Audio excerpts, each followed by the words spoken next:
Salut et bienvenue dans cette 7e saison du podcast Filles Expat. Ici Kelly, ton hôte, comme toujours, et me revoilà en force pour continuer à te faire découvrir de nouvelles histoires de femmes qui vivent aux quatre coins du globe. Attache ta ceinture, c'est parti! Salut à toi qui as décidé de lancer le podcast aujourd'hui et salut à toi aussi, Margarita, qui est une fidèle auditrice. Donc aujourd'hui, tu te retrouves derrière le micro, tu as suivi tous les épisodes. Bon, j'ai déjà dit ton prénom, spoiler, mais est-ce que tu peux nous dire ton âge et la ville d'où tu nous parles actuellement? Bien sûr, j'ai 34 ans et je vis à Paris actuellement, plutôt dans la région parisienne. Margarita, c'est une des auditrices qui a répondu à mon appel lorsque je suis allée en visite à Paris. J'ai eu l'opportunité de passer toute une soirée avec elle. D'ailleurs, je la remercie d'avoir su dire à son mari et à sa petite fille, désolée, mais maman, on va sortir ce soir. Parce que on a vraiment passé une super soirée et après avoir écouté toute son histoire, je me suis dit, oulala, toi, c'est obligé que tu vas passer derrière le podcast de Filles Expat. Mais avant qu'on fasse un retour en arrière sur ton parcours, qu'est-ce qui t'a emmené à venir en France? Parce que comme vous le verrez, elle n'est pas française. Enfin, maintenant si, mais elle ne l'était pas. J'ai une petite question, tu la connais, la question signature du podcast, qui est, lorsque tu es arrivée en France, quelle a été pour toi la différence culturelle la plus difficile et comment tu as réussi à jongler pour t'y adapter correctement? Je dirais que c'est la politesse omniprésente. Je pense que les Français qui m'écoutent, oui, je vois ta tête devant moi, effectivement. Et je pense que les Français qui m'écoutent vont me balancer des tomates pourries dessus. Mais c'est la vérité. Et surtout, parce que les Français disent souvent que les Français et surtout les Parisiens tirent souvent leur tronche. Et je leur dirais, allez en Russie et vous verrez. Le point, c'est que les gens en Russie ne sont pas, enfin, c'est pas qu'ils sont pas polis, c'est qu'ils sont beaucoup plus distants, et je dirais plus factuels. C'est-à-dire qu'en général, on ne va pas sourire à quelqu'un qu'on croise juste comme ça dans la rue, ou dire bonjour à une vendeuse dans un magasin. Et le fait est que je te connais, je te souris, mais sincèrement. Et je te dis bonne journée, sincèrement aussi. Et évidemment, je généralise un peu, parce qu'en France, évidemment, il y a des gens qui ne sont pas polis, et vice-versa. En Russie, il y a des gens qui sont extrêmement ouverts, polis avec tout le monde. Mais c'est la tendance que j'ai remarquée. Et au début, j'ai eu du mal avec le salut ça va de politesse. Il m'arrivait de prendre ça comme une vraie question et de répondre de manière sincère, même aux gens avec qui j'étais pas spécialement proche. Par exemple, je dirais oui, ça va pas trop, je suis un peu malade. Et du coup, je voyais sur les têtes des gens que c'était bon, qu'est-ce qu'elle me raconte celle-là?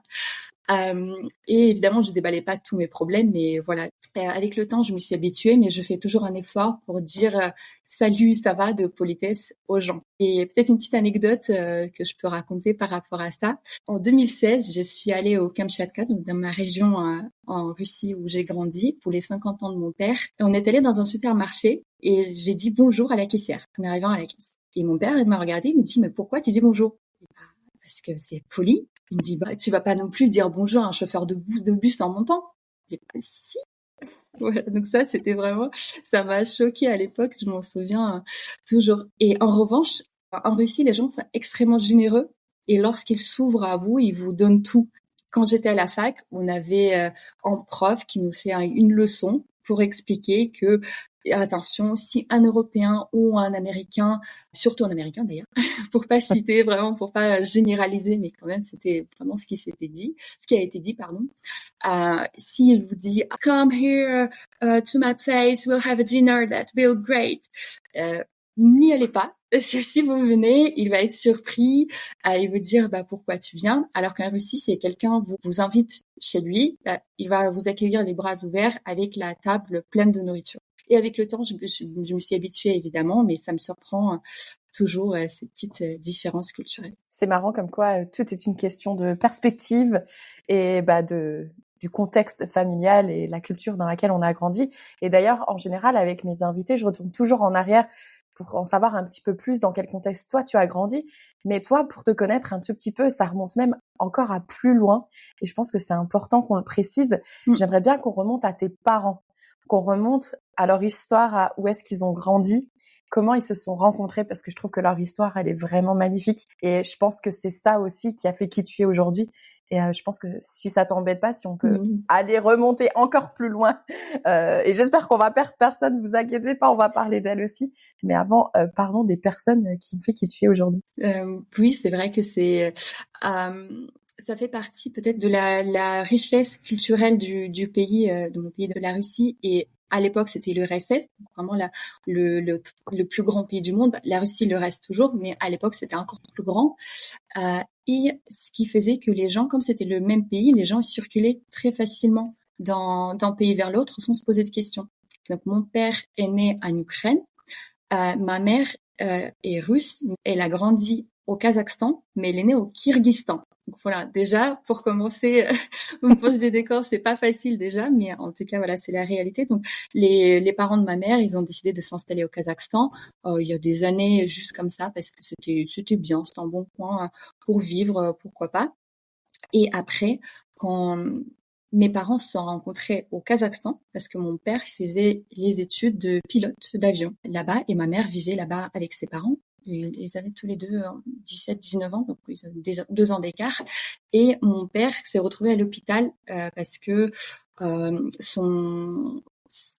on va dire son établissement, son école, il faisait les études, c'était un truc semi-militaire. Et à un moment donné, il était obligé de faire la garde dehors par moins 20 degrés, sans forcément avoir la tenue adaptée. Et donc, il s'est retrouvé avec une pneumonie à l'hôpital. Et ma mère, elle était aussi, je ne sais plus pour quelle raison, donc ils se sont retrouvés là-bas. Et après, en Russie, en tout cas à cette époque-là, maintenant c'est plus le cas, mais avant c'était bien le cas, quand les jeunes étudiants quittaient leur école, parfois le gouvernement leur disait tu vas aller travailler là-bas et pas là-bas. Donc c'est vraiment le gouvernement qui décidait où les gens devaient aller travailler. Et donc mon père a été envoyé au Kamtchatka. Surtout quand ils sont arrivés là-bas, sachant que déjà pour situer un petit peu, c'est à 9 heures de vol de Moscou, donc c'est à l'extrême-orient de la Russie, c'est au-dessus du Japon. Et donc si on traverse l'océan, c'est l'Alaska. J'essaie toujours de donner ces repères aux gens qui ne connaissent pas pour qu'ils puissent les situer un petit peu. Donc, mes parents, ils se sont retrouvés là-bas et voilà, j'ai grandi. C'est vrai que c'est vrai que ça fait partie de la Russie, mais c'est une région très éloignée avec ses différences culturelles, même un petit peu qui sont différente de tout le reste du pays. C'est vraiment un coin un petit peu fermé, pas très peuplé. Et voilà, c'est là-bas que j'ai grandi et effectivement, mes parents ont vécu toute leur vie là-bas. Oui, donc là, ils se sont rencontrés à l'hôpital, mais quand le gouvernement a envoyé ton papa, ta maman l'a suivi en fait. C'est ça, exactement. Elle l'a suivi, tout à fait. C'est vrai que maintenant, évidemment, il y a toujours des femmes qui suivent les hommes, des femmes des militaires. J'ai des amis comme ça aussi. Mais c'est vrai que là, me dire tiens, mon mari va être envoyé je ne sais pas où et on va aller peut-être vraiment au fin fond de je ne sais pas, de la planète, je ne sais pas à quel endroit. Ça, c'est très différent et je ne sais même pas si à sa place j'aurais pu le faire. C'est vrai. Et surtout quand ils sont arrivés à un point de décision, au départ ils savaient même pas où ils allaient. Ils ont atterri à Khabarovsk. Khabarovsk, c'est une ville à 2 heures d'avion encore de ma région où j'ai grandi. Et c'est là qu'ils ont appris qu'ils allaient encore plus loin au Kamtchatka. Donc c'est vrai que pour ma mère, à une vingtaine d'années, ça a été un sacré challenge, mais elle a très bien relevé et suivi mon père. Mais ça a duré combien de temps cette phase? Enfin, elle dure combien de temps cette phase où le gouvernement décide où est-ce que tu dois vivre? C'est vrai que j'avoue que j'ai pas la réponse, mais en général, c'est plutôt la dernière année d'études où on te dit tu vas être envoyé à peu près à tel endroit. Après, dans le cas de mon père, là comme ça, j'ai pas forcément toute la réponse, mais il me semble que c'était à la base on lui a dit tu vas être envoyé dans cette région, mais à l'extrême-orient de la Russie, mais on sait pas trop où encore. Et c'est après que ça a été décidé. Mais après, une fois qu'ils sont arrivés au point intermédiaire, ça a été assez rapide. En plus, ce qui est intéressant dans le contexte URSS et la taille de ce continent, c'est de se dire que tu as l'impression de pas changer de pays, mais j'imagine que quand même de partir à cette zone, enfin j'invite vraiment à toutes celles et ceux qui nous écoutent d'aller voir sur une carte où ça se trouve. Moi, elle a pu me le montrer grâce à son magnifique tatouage carte du monde. C'est vraiment mais tellement loin qu'on se dit est-ce que eux aussi ont pas vécu une espèce d'expatriation alors qu'ils restaient quand même dans le même pays entre guillemets. Et encore, ton papa à la base il est né en Ukraine, mais j'imagine il y a quand même eu est-ce que tu pourrais nous parler justement aussi à quel moment il y a commencé à avoir ce changement politique où justement on est passé de l'URSS à la Russie et tous les pays ont commencé à se dessiner autour. Je ne suis plus très forte, dans l'histoire. Je suis née en 90 et il me semble que la chute de l'URSS, c'était, il me semble que c'était un truc 91, donc c'était assez rapide. Donc je suis née au Kazakhstan, d'ailleurs, chose qui me pose toujours des problèmes parce que pour l'administration française, en fait, t'es née en URSS, mais actuellement c'est un autre pays, c'est le Kazakhstan. Voilà, c'est en plus dans une ville qui peut s'écrire de 156 façons différentes, tu vas la trouver. Donc c'était peu avant la chute de l'URSS. Je suis née un peu avant la chute de l'URSS. Le pays, après, il a commencé à se développer en tant que pays indépendant, la Russie. Mais c'est vrai que, comme tu dis, ma région, elle est tellement éloignée, c'est que, effectivement, on va dire petit avertissement à celles et ceux qui nous écoutent, que quand je parle de la Russie, je parle de Russie parce que j'ai grandi là-bas dans ma région jusqu'à mes 23 ans et je suis arrivée directement de là-bas en France. Donc, j'ai pas vécu en Russie ailleurs qu'au Kamchatka. Évidemment, j'ai voyagé un tout petit peu. Je suis allée à Moscou, je suis allée à Saint-Pétersbourg et un petit peu dans le sud en vacances, mais ça s'arrête là. Donc vraiment, ma réalité est peut-être un petit peu différente de la réalité des gens qui vivent à Moscou. Mais c'est d'autant plus intéressant parce que voilà, maintenant, quand je raconte un petit peu, il y a des choses vraiment, même quand je disais à mes amis à Moscou, ce qu'on vit au Kamchatka, ils disaient, mais qu'est-ce que tu racontes? Par exemple, j'ai vu mon premier train quand j'avais 6 ans. Juste parce que dans ma région, il n'y a pas de train. Donc, je ne savais pas ce que c'est. Enfin, je savais ce que c'était en image. Je vois les rails, je vois ce que c'est, mais je n'ai jamais vu ça de mes propres yeux. Et la première fois, quand je suis allée dans le sud de la Russie avec mon père, j'ai vu un train. J'ai été fascinée. J'ai dit, waouh, c'est ça, en fait, un train. Tu vois, des choses aussi bêtes pour les gens qui vivent partout ailleurs. Pour eux, c'est complètement normal. C'est acquis, oui. C'est ça. Ou alors, il y avait par exemple, au Kamchatka, en mon époque, quand j'étais enfant, adolescente, il n'y avait pas de grands supermarchés. Après, quelques années avant mon départ en France, il commençait à en avoir, mais au départ, vraiment, il n'y en avait pas du tout. Pour donner un exemple, pour faire les courses, mon père allait dans une espèce d'épicerie, comme disent mes collègues, je ne sais même pas, j'ai pas la ref, désolée, dans la petite maison à la prairie, une petite épicerie avec une vendeuse, et donc vraiment, fallait demander, fallait dire bonjour ou pas.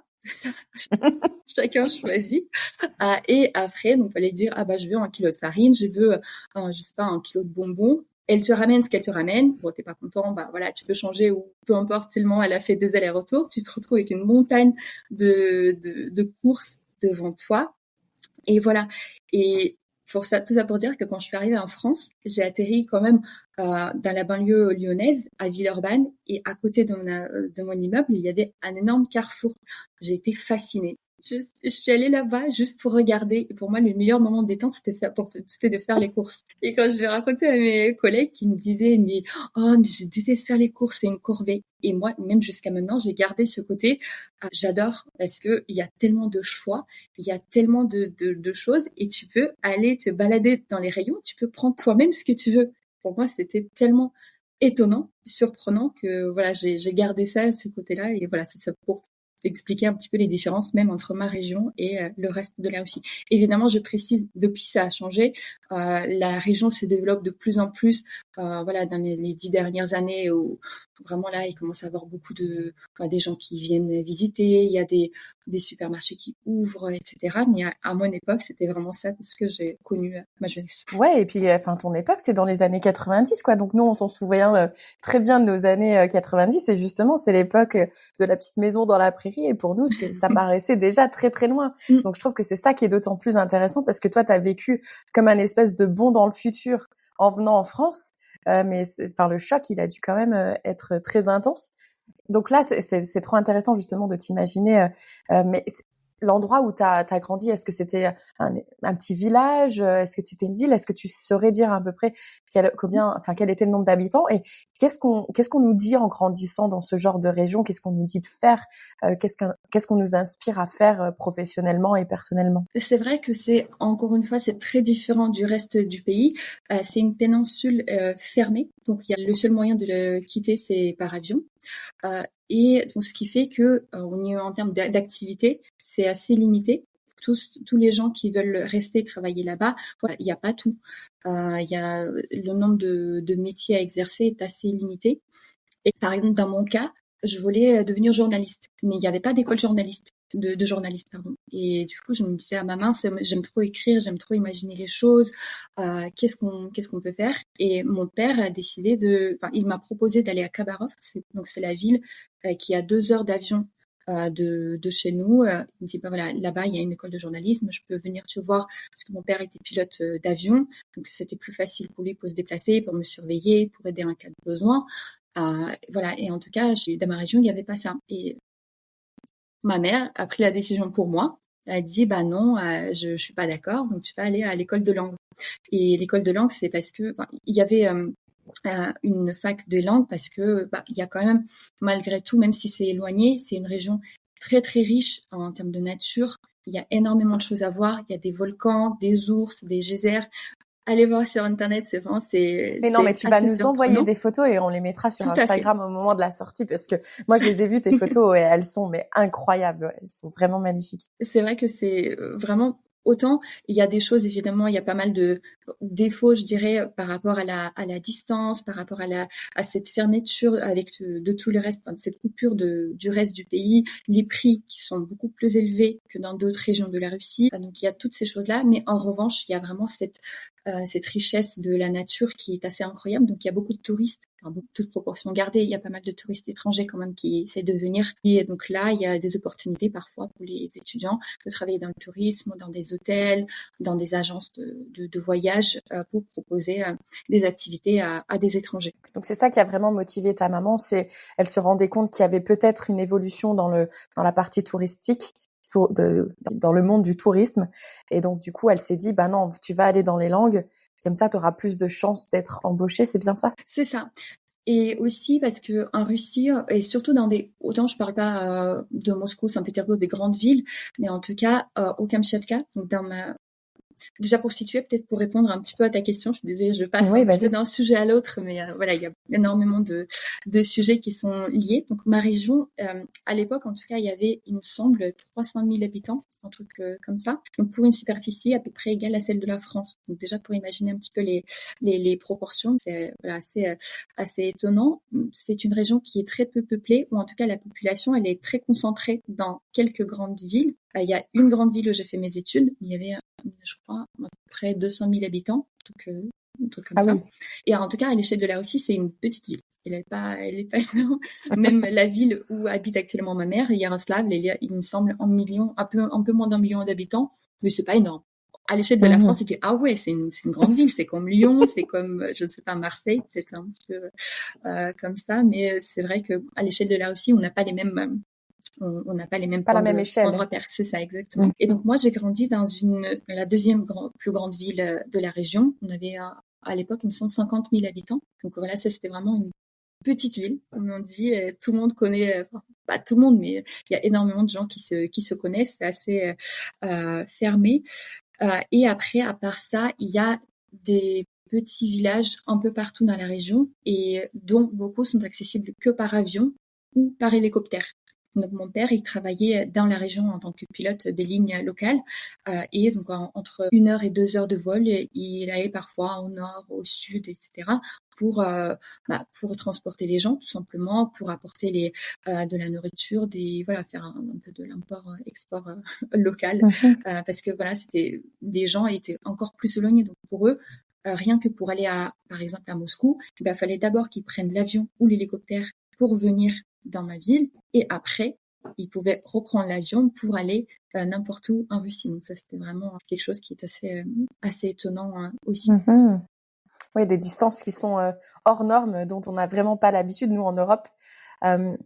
Mais donc là, école de langue, un choix qui a dû être fait, c'est OK, je vais en école de langue, mais comment je choisis la langue dans laquelle je vais m'engager? Très bonne question. En vérité, le français, ça n'a pas été mon vrai choix. Déjà, quand j'ai appris la décision de ma mère, en disant, pour elle, c'était ferme. J'étais déjà inscrite, donc voilà, c'est fini. Et j'étais d'accord, j'étais en terminale, j'ai 17 ans. Que faire? Enfin, là, la décision a été prise. Donc, ma mère, elle était intransigeante. Voilà, j'avais pas le choix. Mon père n'a pas réussi à la convaincre non plus. Elle voulait, et pour elle, je pense surtout, c'était le moyen de me faire rester auprès d'elle. Parce que mon frère, qui avait 1 an de plus, il a quitté la région dès qu'il a pu. Il est parti vivre à Saint-Pétersbourg. Maintenant, il vit à Moscou. Et donc, elle l'a perdu, entre guillemets, lui, et elle voulait pas que je parte, moi non plus.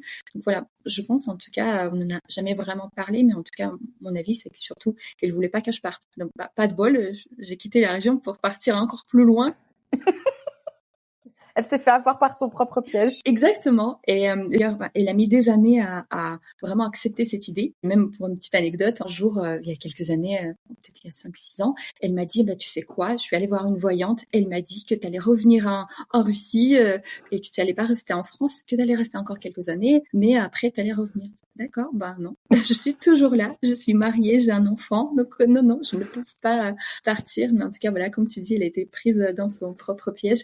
Et donc, pour le choix de la langue, en fait, ce qui se passe, c'est qu'il y avait 4 langues au choix. Donc, il y avait le chinois, l'allemand, le japonais et le français.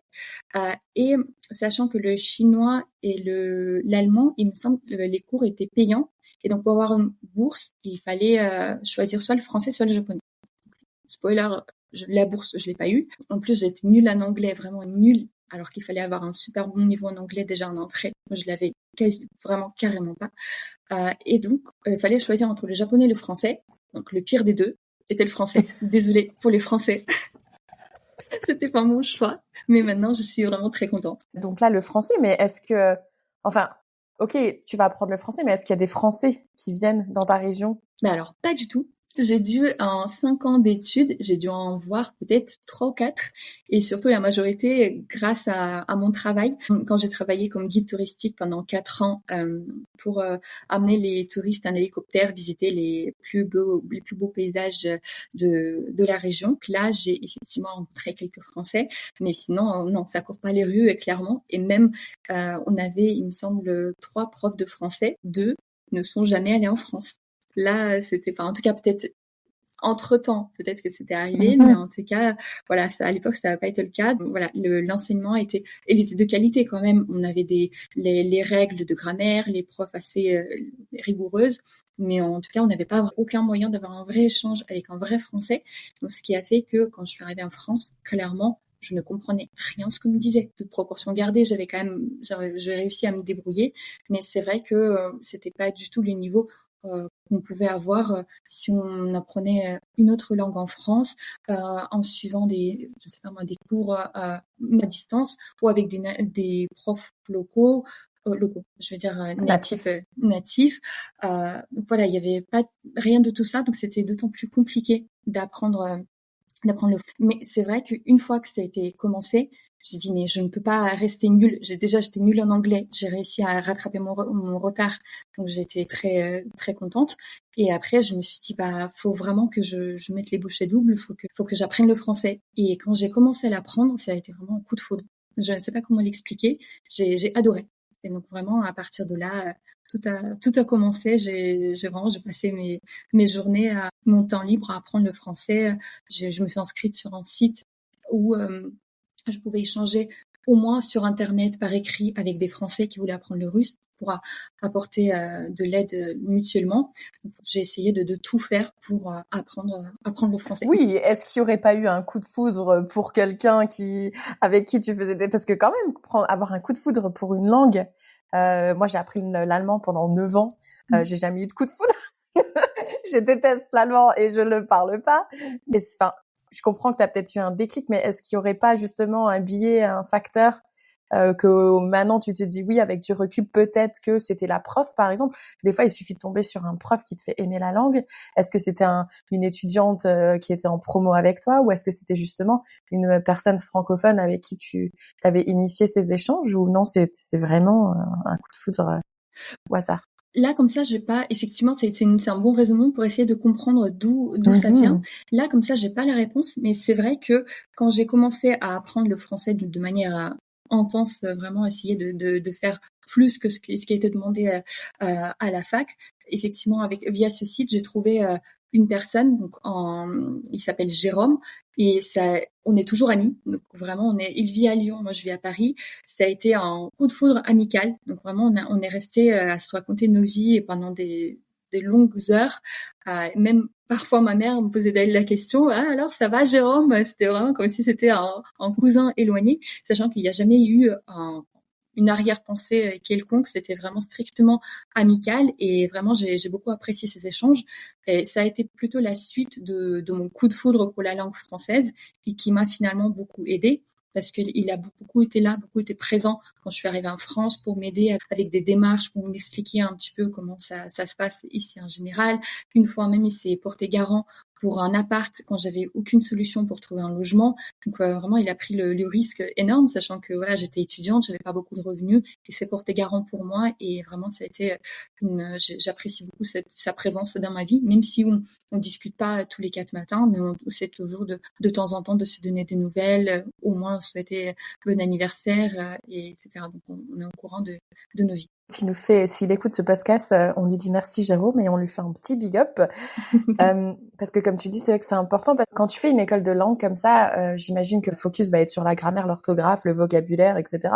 Mais est-ce qu'on vous donne aussi des cours qui sont en lien avec la culture? Oui, tout à fait. Il y avait des cours en lien avec la culture, mais c'est vrai que la culture l'histoire de la France, c'est tellement quelque chose d'énorme que finalement, le peu qu'on a pu nous donner, voilà, c'était assez générique.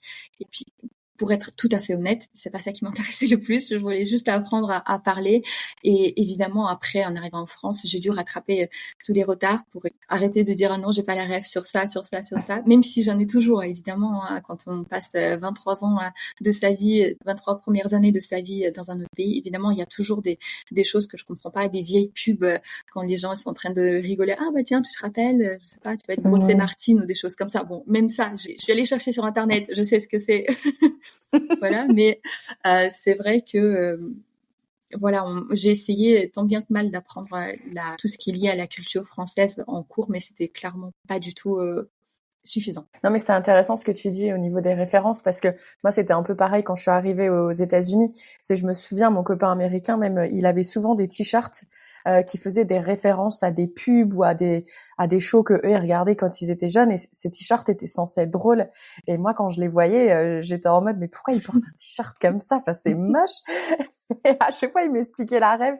Une fois que j'avais la ref, ok, c'était drôle en effet, mais c'est vrai que la seule façon d'apprendre ces références, c'est d'être dans le pays et justement de s'exposer à la culture et d'échanger avec les locaux. Qu'est-ce qui a fait que tu es passé de tes études à maintenant, allez, je me prends un billet d'avion pour la France?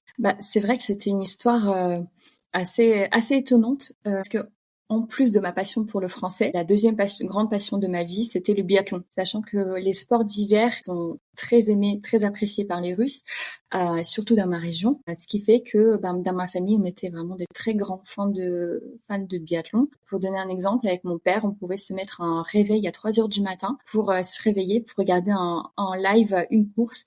Parce que je précise quand même, on avait 9 heures de décalage horaire avec Moscou et encore plus avec l'Europe. Donc tout ça pour dire qu'on regardait toujours les courses un peu dans la nuit, dans la soirée ou très tôt le matin, suivant l'heure à laquelle elles étaient diffusées. Et donc, ce qui fait que en 2009, il y a eu des compétitions de biathlon, les compétitions internationales avec toutes les grandes stars de biathlon qui sont venues au Kamchatka pour clôturer la saison et pour vraiment faire cette dernière compétition de l'année.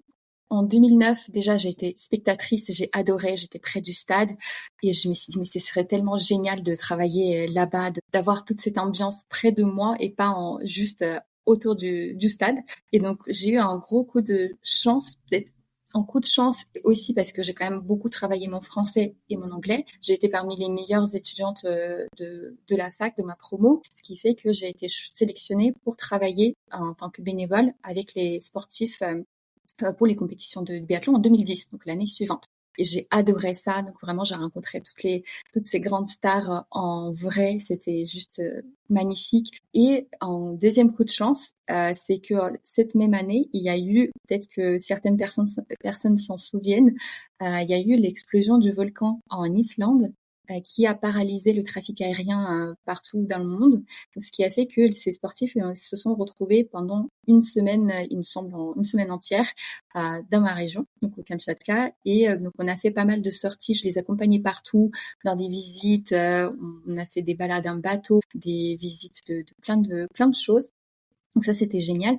Donc j'ai pu vraiment apprendre à les connaître. J'étais toujours là pour eux et j'ai pu créer des liens vraiment avec des gens très très sympas. Ce qui a fait que naturellement, les années qui ont suivi, donc en 2011 et 2012, j'ai été sélectionnée également pour travailler de nouveau pour ces compétitions et plus particulièrement pour les Français, parce que ma deuxième langue était français, même si à l'époque, il était clairement très très moyen. Mais ça suffisait au moins pour se débrouiller, parce que voilà, comme Chatka, les gens qui parlent français ne courent pas les rues. Ce qui a fait qu'il y a l'un des sportifs qui m'a déjà en 2011 a dit, si vraiment un jour tu as envie de venir en France, mais n'hésite pas, vraiment tu peux venir chez moi, je te ferai visiter ma région, c'est génial.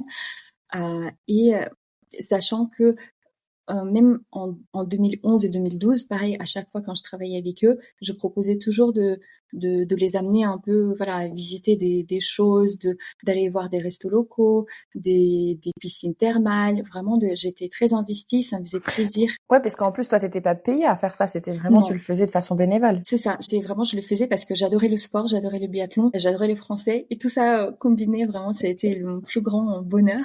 Et donc, il m'a proposé déjà en 2011 de venir en France. J'ai dit oui, comme tous les gens, comme tous les Français. Coucou mon prof qui disait attention. Je disais bon, en 2011, j'ai rien fait. Et en 2012, ils sont revenus. Il m'a dit là, vraiment, si tu as envie de venir en France, bienvenue. Ok, d'accord. Bon, tu sais quoi? Je vais venir. Et donc, ce qui a fait que il m'a même envoyé une invitation pour que je puisse avoir un visa plus facilement. Encore une fois, les échanges très amicaux. Il était marié, sa femme, il est adorable. Aucun sous-entendu. Il le proposait de juste par sa gentillesse. Et donc, je suis venue en France. Je suis venue dans le Jura et j'ai passé un mois magnifique. J'ai été accueillie les bras ouverts par sa femme, par lui-même. J'ai été présentée à plein d'amis. Je passais même parfois du temps avec leurs amis quand eux deux, ils étaient en entraînement. Donc vraiment, c'était Génial. juste magnifique et ça m'a vraiment beaucoup touchée cet accueil. C'était juste génial. Et quand mon séjour touchait à sa fin, ils m'ont demandé qu'est-ce que tu veux faire dans ta vie après, est-ce que tu voudrais rester en France? Je me suis dit franchement j'ai trop envie de rester ici, c'est juste magnifique. Je ne savais pas trop comment, que faire. Donc, ils ont même essayé de m'aider avec ça. Aurore, sa femme, m'a proposé de venir avec elle voir l'un de ses sponsors, voir s'ils avaient un travail à me proposer. Donc, c'était juste, j'ai été tellement touchée. Évidemment, je savais pas faire grand-chose à part parler anglais et moyennement français. Donc, ça l'a pas fait. Mais ça m'a donné de la motivation pour venir en France. Et je me suis dit comment faire. Et pour moi, les meilleurs moyens, c'était de venir faire mes études. Et ça a commencé comme ça. Oui, parce que j'imagine qu'à l'époque, est-ce qu'il y avait différents visas parce que là, maintenant, à ce moment-là, l'URSS est devenue la Russie. Donc oui. Toi, maintenant, tu détiens un passeport russe. Je sais pas du tout quelles sont les relations entre les Russes et la France à cette époque, mais est-ce qu'il y avait plusieurs sortes de visas ou est-ce que c'était quand même assez limité? Oui, c'est vrai qu'il y a toujours eu des visas. Le passeport russe, c'est clairement pas comme un passeport européen où les Européens, ils vraiment ne se rendent pas compte, souvent peut-être il y en a qui le font, mais il y en a qui se rendent vraiment pas compte de la chance qu'ils ont d'avoir le passeport français ou d'un autre pays européen où les portes du monde sont ouvertes. Là, clairement, pour venir en France, je dirais pas que c'est impossible, mais c'est quand même il y a des démarches à faire, surtout pour venir s'installer. Par exemple, au démarrage, je suis venue avec un visa de tourisme. Donc c'était il fallait juste avoir soit une invitation, soit une réservation d'un hôtel. Il fallait prouver qu'on a des fonds sur son compte bancaire. Il fallait avoir des billets aller-retour. Donc, il y a quelques démarches quand même à faire. Donc, évidemment, le visa est donné pour une période limitée, surtout pour la première fois, ce qui était mon cas. Et après, pour venir en France, c'est pareil, il y a pas mal de types de visas. Moi, j'ai eu un visa étudiant, donc que je devais renouveler tous les ans. En prouvant que je suis toujours inscrite dans une école ou à la fac, que j'ai suffisamment de ressources pour continuer à vivre, à subvenir à mes besoins. Et après, évidemment, après les études, c'est pas garanti. On ne peut pas rester juste parce qu'on le voudrait. Il faut passer par la case recherche d'emploi, ce qui était pareil mon cas. Donc c'est pas toujours très facile et il y a pas mal de conditions aussi qui font qu'on peut rester si on reste. Et j'ai envie de rebondir aussi sur le fait où tu dois justifier que justement tu as certains fonds. Je sais que pour le Canada aussi, nous on doit justifier de certains fonds. Je vais te poser la question directe. Est-ce que toi tu avais ces fonds sur ton compte ou est-ce que tu as dû demander à tes parents d'appuyer cette demande sans rentrer dans les détails des chiffres bien évidemment, mais parce que c'est vrai que du coup, j'imagine que t'étais étudiante, tu t'as pas gagné au loto. Comment ça s'est passé, même pour les convaincre ta maman de te laisser partir aussi loin? Déjà, mes parents, c'est vrai que je les ai mis devant le fait accompli. J'ai envie de partir. Là, laissez-moi tranquille, j'ai 22 ans. Enfin, à l'époque, quand j'ai commencé les démarches, j'avais 22 ans. J'ai fini mes études, donc je décide quoi faire de ma vie. Enfin, quand même, il faut bien commencer à un moment. Mieux vaut tard que jamais. Voilà, exactement. Et pour les fonds, effectivement, il fallait avoir une certaine somme. Je ne saurais plus dire laquelle, mais ce que j'ai fait, j'ai demandé à mon père de déposer cette somme d'argent sur mon compte. J'ai fait un document qui prouve que j'ai cet argent et après je lui ai rendu tout bêtement cet argent.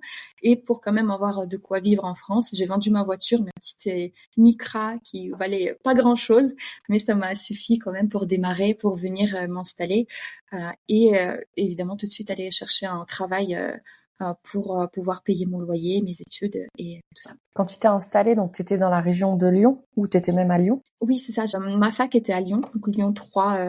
J'ai trouvé un petit appart dans une coloc à Villeurbanne, donc banlieue proche lyonnaise. C'était quoi comme type d'études que tu avais choisi d'effectuer? C'est vrai qu'avec la base que j'avais, traduction et langue, il n'y avait pas énormément de choix. Donc, comme beaucoup d'étudiants qui savent que parler des langues, qui choisissent le parcours ELOA. Donc, ça a été mon cas. Mais par contre, au démarrage, c'était le cursus qui s'appelait, si je ne me trompe pas, langue et gestion, ce qui voulait clairement rien dire. On nous enseignait de tout et de rien. Je suis pas en train de dire que là, l'enseignement n'était pas de qualité, mais c'est vrai qu'il manquait un peu de cohérence pour moi. Je ne savais pas, d'accord, là, je suis en Master 2. Au bout de 2 années d'études, qu'est-ce que je vais faire dans la vie? Je comprenais toujours pas qu'est-ce que m'enseigne pour pouvoir rentrer sur le marché de travail. Et j'ai décidé de changer un petit peu de mon cursus. À cette époque-là, au tout démarrage de mon Master 1, il y a eu une élection sur un master sélectif communication internationale des entreprises. C'est un peu plus travailler dans la com, qui est un peu plus concret, quelque chose de on va dire oui concret. J'ai pas d'autres mots. Mais par contre, il fallait constituer un dossier, il fallait prouver sa motivation. Et là, voilà, si j'ai décidé de faire quelque chose comme apprendre le français, venir en France, et voilà, je renonce pas, j'y vais, je fonce. Et voilà, j'ai constitué un dossier, j'ai écrit une énorme lettre de motivation, j'ai passé un entretien avec plein de profs, et il y a eu, il me semble, 3 ou 4, donc vraiment il n'y en a pas beaucoup, sur une vingtaine qui ont été choisies pour intégrer ce master sélectif. Donc vraiment j'ai été très très contente. Mais en tout cas le challenge était énorme parce que voilà, là-bas c'était vraiment les meilleurs et il fallait faire ses preuves. Bravo, ouais. En plus, j'imagine que tu dois prouver que tu es la meilleure, mais est-ce que justement t'as pas une concurrence de certains de tes collègues étudiants qui sont peut-être d'origine française et qui se disent attends, merde, je suis quand même en France, maintenant je vais laisser passer une personne étrangère devant moi pour ce master. Est-ce que tu sentais un peu une concurrence ou pas du tout? C'était pas vraiment une concurrence, mais c'est vrai que il n'y avait pas de traitement spécial pour ceux qui ne parlaient pas très bien français. Ça, pour le coup, et surtout les camarades étudiants, en tout cas pour la majorité, pas tous, mais la plupart, étaient intransigeants. Donc, s'il fallait écrire un rendu, faire un travail, je sais pas, un travail de groupe et tout ça, il fallait s'investir autant que les autres, sachant qu'on avait beaucoup plus, en tant que pas natif français, beaucoup plus de difficultés que les autres. Donc ça, pour le coup, c'était un vrai challenge et parfois, vraiment, c'était compliqué pour moi. Mais fallait écrire, je sais pas moi, réaliser un essai sur une thématique précise et chacun avait sa tâche et je ne savais pas quoi faire. Et parfois, les gens je dirais pas qu'ils étaient méchants, mais c'était en mode, mais celle-là, elle comprend rien, on va faire son travail pour elle. Et parfois, malheureusement, ça se passait comme ça. Mais j'ai réussi quand même à faire mes preuves. C'était d'autant plus motivant pour essayer de progresser. Pour te donner vraiment un exemple de de quoi je partais. Donc, par exemple, avant de venir en France, c'était il fallait passer un concours, enfin pas un concours, mais il fallait avoir un niveau de français. Donc comme DELF, il me semble, c'est ça. Avec les niveaux A1, A2, B1, B2, C1, C2. Moi, j'avais le B2, mais tellement de peu. Donc, j'étais plus B1 que B2. Et en compréhension orale, j'avais 6/20. Donc vraiment, c'était quelque chose d'assez nul. Je comprenais clairement pas grand-chose. Et surtout quand il fallait, par exemple, il y avait des cours donnés par des profs, donc ils expliquaient plein de sujets, il fallait prendre des notes. À un moment donné, je me souviens très bien, j'étais en cours de juridique quelque chose. Déjà, sujet juridique, mal comprendre si t'es clair, français. Même un français natif. C'est ça. Et donc, je me suis mise tout devant et la prof, je me souviens très bien, elle me regardait et j'arrivais pas à prendre les notes parce que j'arrivais même pas à comprendre ce qu'elle disait. Elle m'a regardé à un moment donné, elle est venue, elle m'a donné son livre et elle a dit, écoute, suis ici. Avec tes yeux, tu peux lire ce que je raconte, tu essaieras de comprendre. Donc ça, c'était vraiment à la fois gentil et super sympa et à la fois humiliant parce que je me sentais vraiment tellement, voilà, c'était pas du tout mal intentionné, bien au contraire, mais je me sentais vraiment pas à l'aise parce que mon français était vraiment médiocre et surtout la compréhension orale qui était pas bonne. Ce qui faisait que moi, ça me donnait tellement de motivation. Quand je rentrais, dès que je ne travaillais pas ou j'étais pas à la fac, les moments rares, mais quand même, je me mettais devant la télé, regarder bêtement la pub et prendre toutes les notes de tout, enfin, pas que la pub, mais vraiment toutes les émissions bêtes, je ne connais même pas les noms, juste pour noter vraiment toutes les expressions, tout ce que les gens disaient. Et j'ai même gardé ce carnet et ça me fait rire maintenant de le lire tellement il y avait des choses un peu drôles que je ne connaissais vraiment pas. En tout cas, ça m'a donné vraiment une très grosse motivation pour essayer d'autant plus d'apprendre la langue et à progresser au maximum. Est-ce que tu dirais que c'était le plus grand challenge de l'époque ? De l'époque, oui, je dirais vraiment, c'était surtout ça. À la fois ça et à la fois le fait de devoir travailler et faire les études. Parce que voilà, on était à la fac souvent de 8h jusqu'à midi, après de 14h à 18h. Et je travaillais souvent le soir entre 19h et 1h parfois jusqu'à 2h du matin. Et le week-end aussi pour pouvoir essayer de gagner ma vie, avoir de l'argent pour payer mon loyer. Donc ça, c'était vraiment compliqué parce que la fatigue accumulée, la frustration de pas parler français suffisamment bien, effectivement, c'était une épreuve assez conséquente et même parfois. Dans mon travail, je travaillais dans un quick dans la région lyonnaise. Les gens étaient pas toujours très compréhensifs. Les clients, ils s'en foutaient si t'es français, t'es pas français. Les étrangers en France, il y en a plein et il y en a plein qui parlent pas très bien français. Et voilà, c'est pas quelque chose qui, on va dire, c'est pas un avantage et c'est pas comme en Russie ou au Kamchatka par exemple, il y a quelqu'un qui essaie de parler russe, qui fait des efforts, les gens vont l'encourager, ils vont dire ah ouais c'est génial. Bon, en France, c'est pas toujours le cas. Évidemment, ça existe, mais le public en général, surtout quand tu travailles dans un Quick, dans un McDo, ils vont pas être forcément très compréhensifs. Et parfois, il y avait des mots que je ne comprenais vraiment pas. Alors, un exemple, il y a un client qui vient, qui me dit, je veux une bouteille de Badois. Je le regarde, mais pardon. Il me dit, Saint-Pé. Quoi, vous voulez quoi? De l'eau, quoi. Je dis, ah oui, d'accord. Donc, des choses bêtes comme ça. Donc, je ne comprenais pas. Et donc, c'est les références-là que j'ai réussi à rattraper petit à petit, mais ça n'a pas été facile. Ça, c'était vraiment un gros challenge. Vraiment, non seulement d'apprendre la langue, mais surtout de voir toutes ces différences culturelles culturelles et linguistiques aussi qui vont. Oui, linguistique, parce que j'allais dire, tu peux très bien aller maintenant aujourd'hui dans le nord de la France, dans un village paumé dans le trou du cul du monde, comme on dit. Tu vois, même chez nous en Moselle, je sais qu'on a des expressions ou des mots que si je vais le dire à un natif qui vient du Sud, il va peut-être pas comprendre. Je vais te poser une question que je posais dans les tout débuts du podcast. Je l'ai plus trop posée récemment, mais là, elle me titille. C'est est-ce qu'à un moment donné, tu t'es dit putain, mais qu'est-ce que je fous là ? Et est-ce que t'as pas eu l'envie de reprendre un billet retour vers chez toi ? Complètement. À un moment donné, c'est vrai que quand on dit, bon, je sais pas si toi t'es passé peut-être par là ou pas, ou certaines auditrices l'ont vécu, c'est quand on arrive dans un autre pays, d'abord on a une phase d'adaptation, puis d'intégration, et à un moment donné il y a la nostalgie quand même qui revient. Donc ça c'est vraiment quelque chose que, en tout cas, je l'ai vraiment vécu peut-être 3 ans, je dirais 3 ou 4 ans après mon arrivée en France. Donc, il y a à la fois on va dire, toutes ces difficultés que j'ai vécues et à la fois il y a le manque du pays. Donc le manque vraiment, j'ai eu, je sais pas, une grosse vague de nostalgie. Et je suis allée en Russie pour l'anniversaire de mon père et je suis revenue et j'ai pleuré des chaudes larmes en me disant mais qu'est-ce que je fous là? Mais c'est tellement compliqué, j'arriverai jamais à trouver un travail. Là vraiment je vis dans une résidence pour les jeunes travailleurs, dans une petite mini chambre et avec la cuisine à l'étage. Donc, enfin, vraiment, là, je me suis pas mal posé cette question. Évidemment, là, avec du recul, ça va aller clairement. C'est d'ailleurs ce qui me fait un peu rire quand tu regardes l'émission Emily in Paris, parce que elle, t'as quand même l'impression, il fait toujours beau à Paris, elle a son petit studio qui est quand même bien sympa, elle est toujours bien habillée. Mais qu'est-ce qui a fait que t'as eu envie de t'accrocher et te dire non, je suis au bon endroit et il faut que je persiste, quitte à vivre dans des conditions qui sont pas les meilleures. Est-ce que tu te souviens qu'est-ce qui a fait que tu as eu cette envie de rester pour justement toutes celles et ceux qui nous écoutent et qui passent par cette phase, parce qu'on y est tous passés, j'y suis passée également, et pour échanger avec d'autres expats, on y passe tous. Mais comment t'as fait toi pour te raccrocher? Moi, je pense qu'il y a deux choses. À la fois, il y a des gens qui m'entouraient, qui étaient extrêmement présents. Donc vraiment, mes collègues de travail à l'époque, vraiment là, je les remercie énormément pour tout ce qu'ils m'ont fait. C'est la toute première entreprise, c'est eux qui m'ont fait mes papiers et avec une bienveillance juste extrême mais énorme.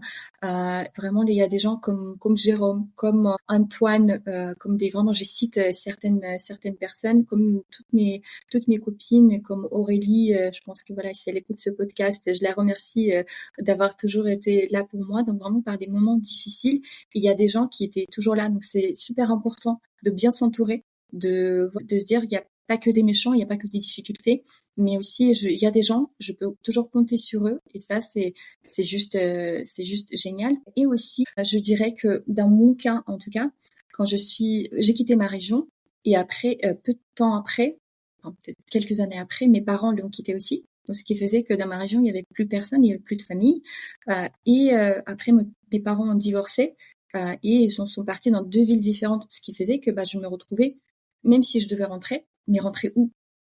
Donc, si je devais rentrer à Moscou, à Saint-Pétersbourg ou n'importe où ailleurs en Russie, je serais peut-être tout autant étrangère parce que je ne connaissais pas cette partie de la Russie. J'avais pas d'attache, j'avais pas d'amis. Bon, j'aurais peut-être soit ma mère, soit mon père, mais c'est vrai que ça aurait été d'autant plus difficile. Donc déjà ça m'a aidé et surtout, en revanche, en étant en France, j'ai accumulé petit à petit des amitiés, des gens que j'appréciais. Donc j'ai commencé à me sentir de plus en plus chez moi. Donc c'est ce qui faisait que évidemment voilà, il était plus question de partir. Et après évidemment j'ai rencontré mon mari et on a fondé une famille ensemble avec un mariage post-Covid qui était reporté déjà voilà dans des conditions assez extrêmes. Voilà, donc ça m'a donné envie de rester, ça me donne toujours envie de continuer tous mes challenges au quotidien. Oui, parce que donc, moi je le sais, mais ton mari, lui, il est français. Vous avez maintenant une petite fille de 3 ans. Est-ce qu'à un moment donné, il y a eu justement cette discussion qui a été mise sur la table que éventuellement, peut-être un jour, tu voudrais envisager la possibilité que ta petite fille, par exemple, connaisse un peu la vie à l'étranger et par exemple partir en Russie? Ou est-ce que pour toi maintenant la France c'est ta maison et tu t'y vois bien rester encore de nombreuses années? Oui, je pense que déjà quand on fait tout ce chemin, donc ça fait quand même mine de rien 11 ans que je suis en France.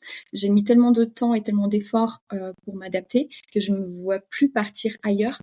Déjà, je me vois pas du tout revenir en Russie. Et voilà, je pense que l'adaptation dans l'autre sens elle est d'autant plus compliquée. Donc vraiment, même le peu de fois où je suis retournée là-bas pour les vacances, vraiment parfois je me sentais pas à ma place. Je ne suis ni française entièrement parce qu'il y a toujours cette partie de la Russie qui est en moi, mais en même temps je ne suis pas russe non plus. Je le suis plus actuellement parce que voilà, j'ai quitté le pays. Il a fait son bout de chemin sans moi. Il y a des choses qui se sont passées. C'est comme peut-être un exemple un peu bête, mais quand on commençait à regarder une série, tu regardes la première saison, après bam, t'es à la saison 8, tu comprends pas ce qui se passe. Donc c'est peut-être un petit peu cet exemple-là. J'adore cette analogie. À mon avis, ça exprime bien ce que beaucoup de personnes peuvent penser. En plus, je le sais, mais peut-être on peut le dire, mais ça fait combien d'années que t'es pas retournée voir tes parents? Ça fait bientôt 4 ans. C'est vrai qu'avec les conditions actuelles qui voilà dans le pays, c'est pas facile de revenir, c'est pas impossible, mais c'est vrai qu'il faut passer par 4 chemins. Il n'y a pas de vol direct, il faut passer par la Turquie. Et aussi, on ne peut pas on peut pas utiliser les cartes bancaires locales, enfin européennes là-bas parce que tout est bloqué. Donc, il faut avoir une carte bancaire russe, ce qui fait que moi, je n'ai pas, je peux pas en avoir. Et donc, il faut partir avec plein de cash. Emmener mon mari et ma fille qui sont français, voilà, avec plein de cash, je ne sais pas combien. Si jamais il nous arrive quelque chose, enfin, vraiment, je le sens pas. Oui, c'est vrai que j'ai une sœur qui a bientôt, là, elle a 15 ans, c'est ça, elle est née en 2009, donc elle aura 16 ans cette année, en septembre, et quand je suis partie, c'était en bébé, elle avait à peine 4 ans, et c'est vrai qu'elle me manque beaucoup, mais cette année, on va se retrouver au Maroc, et ça, c'est génial, j'ai hâte, comme ça, ma mère va enfin rencontrer mon mari, avec qui on est ensemble depuis bientôt 7 ans, et ma fille, qu'elle n'a encore jamais vue. Et c'est vrai que même ma mère n'a pas pu venir à mon mariage non plus, parce qu'à la base, on devait se marier en 2021 et avec le Covid qui était encore toujours là, c'était compliqué. On a décidé de le reporter en 2022. Et début 2022, il y a la guerre qui éclate entre les deux pays. Vraiment, c'est compliqué de s'organiser. Les visas étaient suspendus pour les Russes. Au tout début, c'était compliqué. Puis il y a mon papa qui est décédé un mois après la naissance de ma fille. Voilà, il y a tout un tas de choses qui s'est passé. Et donc, ce qui a fait qu'on a reporté notre mariage, on a décidé quand même de le maintenir parce que voilà, on a déjà reporté une fois, on a bien envie de célébrer cet événement. Il y a une fille qui est arrivée entre-temps, ce qui n'était pas prévu. On voulait d'abord faire dans l'ordre classique, mais voilà, merci Covid, ça n'a pas été le cas, mais je le regrette pas du tout. Et voilà, donc après, voilà, cette année, j'espère que je vais enfin les revoir. Mais oui, je te le souhaite, mais il n'y a pas de raison que ça se produise pas. Avant que je te pose ma petite question finale, puisque ça fait déjà une petite 50aine de minutes qu'on est ensemble, est-ce qu'il y a un point que tu aimerais aborder dont on n'a pas eu l'occasion de parler? Voilà, parmi les choses un peu étonnantes qui nous sont arrivées, quand on a reporté notre mariage en 2022, on avait déjà signé des contrats avec tous les prestataires. Et à un moment donné, ma fille, elle avait 6 mois. 15 jours après, c'était notre mariage.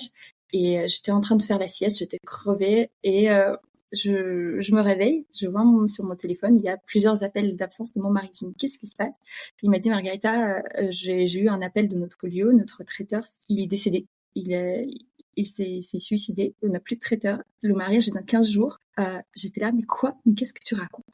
Et effectivement, on a vu dans les actualités de la région que, voilà, je ne sais pas pour quelle raison, voilà, pas citer le nom ou quoi, mais en tout cas, notre traiteur a mis le feu à son entrepôt et voilà, a mis fin à ses jours.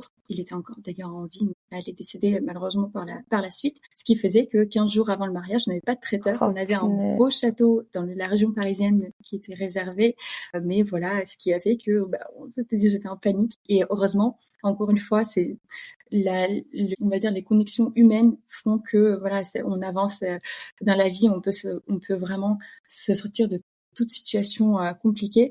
On avait un DJ j'ai choisi pour son humanité, vraiment son côté extrêmement bienveillant, et je l'ai appelé parce que je ne savais pas quoi faire, je ne savais pas qui contacter, et je lui ai dit, mais est-ce que tu sais quoi faire? Il m'a dit, t'inquiète pas, je vais faire le tour de mes prestats, on va te trouver une solution. Et il m'a trouvé une solution. Il m'a conseillé un traiteur qui était par miracle disponible. Donc on a signé vraiment dans un temps, voilà, au bout de 3 jours, ils m'ont fait juste une proposition sur papier, évidemment pas de dégustation, rien du tout. Je me dis, ok, bon, le château sera magnifique, la bouffe, je ne sais pas du tout, on verra. Et finalement, c'est super bien passé. On a les gens qui sont venus de la terre entière. On a des amis de la Guadeloupe, du Canada, du Japon. Donc vraiment, il y a même mes 2 amis russes que j'aime beaucoup qui sont toujours là, vraiment quoi qu'il arrive, qui ont réussi à se faufiler à travers la frontière avec la Finlande. Ils ont réussi à passer le contrôle. Ils ont eu leur visa. Ils ont sauté dans l'avion sans que je sache, voilà, qu'ils sont là. Donc vraiment, ces gens-là, je les apprécie beaucoup. Le moral, on va dire, de l'histoire, c'est que voilà, il peut y avoir toujours des situations compliquées, qu'on soit chez soi ou à l'étranger, mais c'est super important de s'entourer, de trouver sur les bonnes personnes. Et moi, j'agis toujours au feeling avec les gens, hein. Je pense qu'il y en a plein qui le font, mais en l'occurrence, notre DJ, je le remercie toujours beaucoup de m'avoir trouvé cette solution, en tout cas pour cette histoire un peu incroyable. L'entraide et la bienveillance humaine, c'est tellement Exactement. beau, c'est un pouvoir. Je pense que dans le monde, on l'utilise pas assez. Il y a une petite question que j'aimerais quand même te poser avant de te poser la question finale. C'est donc toi, tu es, même si aujourd'hui tu as un passeport français, moi je trouve que tu n'as pas vraiment d'accent. Et d'ailleurs, si tu m'avais pas dit que tu étais née dans un pays autre que la France, honnêtement, moi je l'aurais pas deviné. Donc il y en a qui vont peut-être se dire, t'exagères, Kelly, elle a quand même un petit accent, comme je me souviens que notre cher ami Alexandre nous a dit. Mais est-ce que toi, il y a peut-être une chose là en France, si quelqu'un qui nous écoute et te rencontre pour la première fois, est-ce qu'il y a quelque chose peut-être que t'aimerais qu'on arrête de te poser comme question? Parce que par exemple, pour moi, au Canada, je me souviens en tant que serveuse, tout le temps, on me rappelle que je suis étrangère. On me demande toutes les 2 secondes, tu as un accent, d'où tu viens? Et j'avoue qu'au bout d'un moment, ça devient pesant parce que je me dis, en fait, on me rappelle tous les jours que je ne suis pas née ici. Je le sais, j'ai pas besoin qu'on me le rappelle. Est-ce que toi, tu fais face à ça ou est-ce qu'il y a plutôt autre chose auquel tu fais face et que t'aimerais dire aux gens aujourd'hui, mais arrêtez avec ça. Là, comme ça, c'est vrai que c'est une très bonne question qui nécessite peut-être un peu de réflexion. Vas-y, prends ton temps. C'est une super question. Je dirais que au tout début, je pense que tout le monde est passé par là. C'est très, quelle que soit la nationalité, c'est très énervant quand les gens te disent « Ah, t'es russe, bah dis quelque chose en russe ». Qu'est-ce que tu veux que je te dise? C'est vraiment ça, c'est tout de suite, tu commences à bafouiller, tu sais pas quoi dire, et ça, pour le coup, c'est assez, assez désagréable, disons. Après, autrement, clairement, je suis assez ouverte avec les gens. Donc vraiment, il n'y a pas de tabou. Avec mes amis, je peux parler de tout.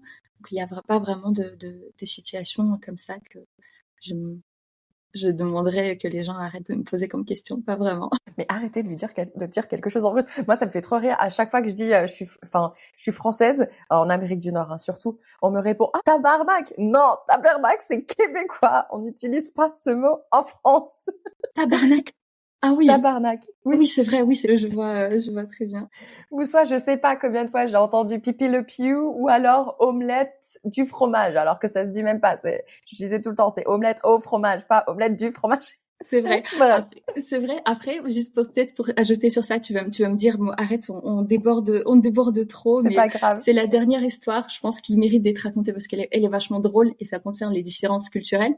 Parce que parfois, les clichés ont la vie dure, mais parfois, les clichés ne le sont pas vraiment. Donc, pour raconter un petit peu, c'est mon père qui était vraiment en russe typique, qui s'appelait Sergueï, une armoire un peu vraiment bien comme il faut, bien comme ça en force, disons.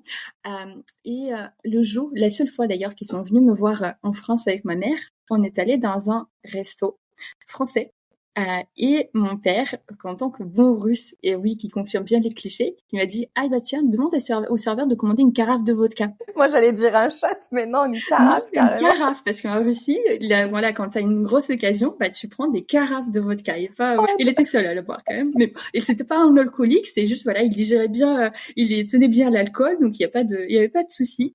Et donc quand j'ai demandé, je lui ai dit mais papa, ça n'existe pas. Il m'a dit mais vas-y, mais demande quand même. Donc je chope le serveur. Et je lui dis, est-ce que vous avez une carafe de vodka? Il me regarde. Mais comme toi, t'as la tête que t'as fait. J'adore. Mais moi, j'adore. Et il me dit, on a des shots. Mon père me dit, ok, ramène-moi 10 shots. Et donc, le serveur lui a amené un petit plateau avec 10 shots. Et voilà, c'était très bien pendant la soirée. Mon père était très content. Pas bourré non plus. Donc vraiment, on a bien fêté l'anniversaire. Donc parfois, il y a des clichés, parfois qui sont vraiment bien clichés, mais parfois, effectivement, les choses se confirment par des anecdotes un peu comme ça. Moi, j'aurais adoré le servir, ton papa. Et franchement, je me serais pris un plaisir à venir parce qu'on a des carafes de vin, à venir avec une carafe, à venir avec une bouteille de vin et à la transvaser. Et voilà. C'est ça. C'est pas le cas. Je sais pas comment je l'aurais fait payer l'addition, mais en tout cas, ça m'aurait fait plaisir. Et écoute, je vais te poser ma petite question finale. En tout cas, super anecdote. Aujourd'hui, tu dirais, si, en plus, ta petite fille a 3 ans, si tu devais lui partager un conseil sur une leçon de vie que toi t'as appris avec toute cette expérience, qu'est-ce que tu lui dirais à ta petite fille? Je lui dirais de toujours oser, de ne pas hésiter de faire quelque chose. Et surtout, moi, avec du recul, devant un objectif aussi énorme qu'une expatriation, on peut souvent avoir peur d'échouer, de rentrer si ça va pas, et ça concerne beaucoup de choses, pas que de l'expatriation. Il faut toujours oser.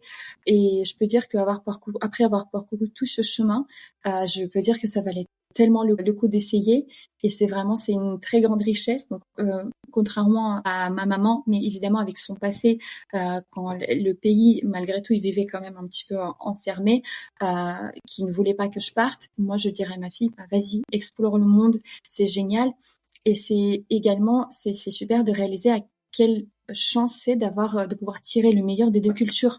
Je peux manger le petit déjeuner salé et la bonne cuisine française au dîner, boire 3 tasses de thé dans la journée et aimer la raclette. Donc ça, c'est vraiment génial. Faut toujours oser faire ce qu'on veut et voyager, explorer le monde. Super, merci beaucoup Margarita. Pour toutes celles et ceux qui nous écoutent, et on en a d'ailleurs parlé Margarita, c'est très important de nous laisser un petit commentaire sur Spotify, surtout à la sortie de l'épisode, mais même si c'est après, ce sera très bienvenu. N'hésitez pas à nous dire par exemple en commentaire quelle est peut-être la chose de votre culture que vous aimez faire, que ce soit manger de la raclette ou boire du thé, comme tu l'as cité, ou tout simplement remercier Margarita d'avoir pris du temps pour nous aujourd'hui et de nous avoir raconté son histoire. Et puis écoute, je te dis j'espère à très bientôt. Maintenant toi tu es à Paris, je n'y repasse pas tout de suite, mais j'espère qu'on aura l'occasion de se revoir, que ce soit ici ou ailleurs. Merci à toi pour ton temps et pour ta bienveillance. J'adore toujours ton podcast et vraiment je te souhaite que le meilleur. Merci.